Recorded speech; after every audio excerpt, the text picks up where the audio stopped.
We have 8 killed during 4th of July weekend in New York City. There were reported 21 shootings, 37 people injured, 3 people killed during a 9-hour span between midnight and 9 a.m. on Sunday, and said at least 7 people were shot, and 5 of those fatally just in that one period of time.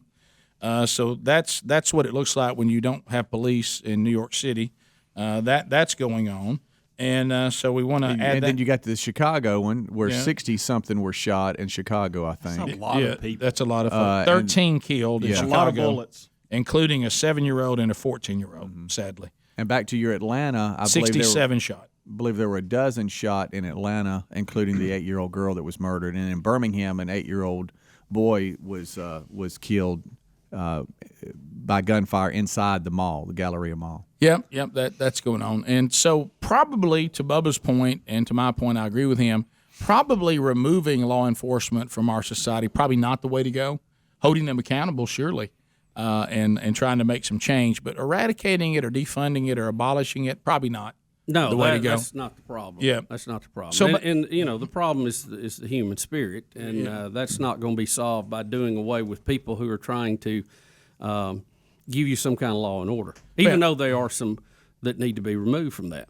Yeah. And overall, I think, you know, the real tragedy, I think, in all of this is you had the murder of somebody, and you had an obvious situation where I think we were all in agreement that this was a murder and shouldn't have happened, and you had, I think, a lot of support to make changes in the system, and even spilling over into looking at more wide-ranging racism issues. But I'm afraid a lot of that's going to be lost in all this. Yeah, it's kind of going a different way, which that happens with fallen people and the fallen creation, and those of us that don't want to go that way have got to. In other words, I think the cause is being hijacked by someone with a different and larger political agenda that feels like this is their time to make a move. Yeah, it goes back to what we said and we've talked about. We certainly need to make sure that no one's denied liberty, but, man, we don't need to break down the very structure that provides the liberty. Right. Mm-hmm. That's a mistake. Yeah. And on the same lines, there's a story out today. Record high background checks indicates the public's fear over defunding the police. Yeah, I saw some of that over the weekend. I don't know if y'all have seen the run on weapons and ammunition, but it is substantial. Yep. Substantial.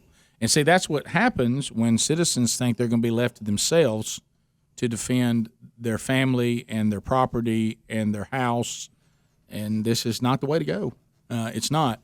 And see, this is one of those things that we talk about on the show a lot. There's the idea of something, then there's actually doing it, and they're usually not the same. And I know we've got a generation of little Marxists out there, and y'all have been trained at the little indoctrination, campuses known as colleges, that socialism is this wonderful thing, socialism/communism.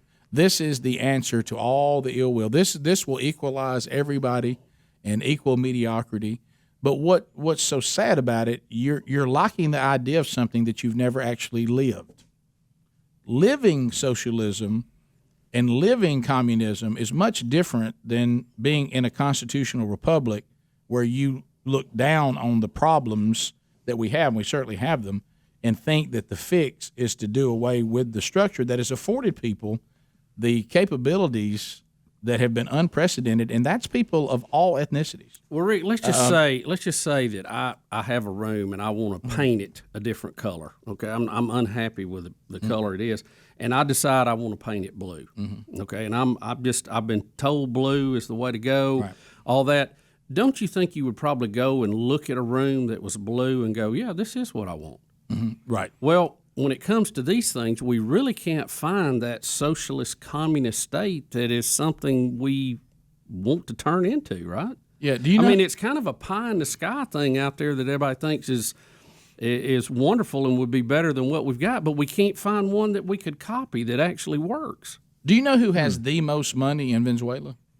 Chavez's daughter. Right. You know who she got it from? Her daddy, who was the dictator. Do you know what else she has? private security. Yep. You know what else she Probably has? a lot of land. You know what else she has? All the weapons she can stand. Right. And then she decides whether you get to have what you'll have is there'll never be a society where nobody's armed. Right. What You just decide who gets to have the arms and whose control they're under. Yeah. And see see really what the people that are in love, and you got to know the history of our country with the warts and everything. Yeah, we were like a lot of societies, sadly, that participated in slavery, as every fallen society in the history of the world has participated in some way, shape, or form. But we're also on a very good list, and that's the list of the countries that abolished it. Mm-hmm. So you got to put that in our column too. Okay. So then we say there's nothing we can go back to change when it was here, but we certainly want to celebrate that it was abolished and be sure that it never shows up again. I'm all about that. But here's the situation. These founding fathers, with all their flaws, okay, and with all their attributes, you got to weigh both, they were leaving the old British way of the class system, where you had the royals and you had the parts of society that always were the same way. And if you were not born into that society, you could never achieve it. Yeah, Never. they basically had a ruling class and peasants. Right. And if you were in the peasant class, that's where you stayed forever, generation after generation after generation. Well, they didn't want that. What they wanted is for there to be a country that did not have a king, that was going to be an experiment to see if we could be ruled, the people could rule themselves. And it is an experiment. And they knew, though, that people couldn't do that purely, so you'd have to have a government that could at least keep law and order. And you'll find that also in Scripture. You'll find that in Romans 13. You also find it in 1 Peter chapter 2, where both the Bible talks about how we should behave and why governments are here and what they're about, okay? So then they said, but let's minimize the influence of the government and let's maximize the potential of each individual, not groups, but individuals, to maximize their potential by affording them maximum liberty. Now, we've had some correct some things along the way. Why? Because we felt like there were people that were denied the very liberty that we said we were going to afford to everyone. So we changed it. Why did we change it? Because the system was set up that says it demanded it. If you leave this system and you go to a system that does not afford you that, you have no recourse. So you go in a tyrannical socialistic government and they say, we don't like the way we're being treated. We want access to being the ruling class. You know what they say? Nobody promised you that. That's not in our paperwork. See, at least our paperwork affords everybody of all ethnicities access to liberty. Is everybody got the same path to their potential? No. Do some people have more obstacles than other people? Yes. Are some of those based on ethnicity? Yes. Are some of them based on socioeconomics? Yes. Are some of these things based on the breakdown of the nuclear family? Yes. So we have to look at all of it. Is some of it based on bad behavior? Yes.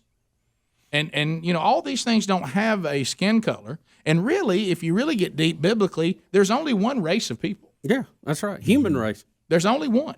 Yep. Now, you have different ethnicities, but you only have one race. Sometimes we throw this word race around incorrectly. There's only one race of human beings.